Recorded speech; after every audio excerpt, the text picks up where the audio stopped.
Sir, இந்த கடத்தலுக்கும் உங்க பையனுக்கும் எந்த சம்மந்தமும் இருக்காதுன்னு தோணுது சார். ஏன் இப்படி சொல்ற? முதல்ல கால் வந்தது உங்க பொண்ணு நம்பர்ல இருந்து. ஆமா. இப்ப கால் பண்றது உங்க பையன். நீங்க இந்த அம்மாட்ட அந்த விஷயத்த சொன்னதுக்கு அப்புறம் தான் இவன் கால் பண்றான். அந்த அம்மாட்ட விஷயத்த கேட்டு தெரிஞ்சுட்டு கால் பண்ற மாதிரி தெரியுது சார்.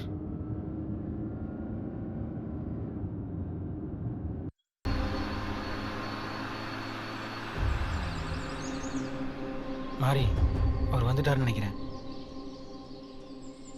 யோ, முதல்ல நீ டீல் பண்ணு. ஏதாவது பிரச்சனைனா நான் வரேன்.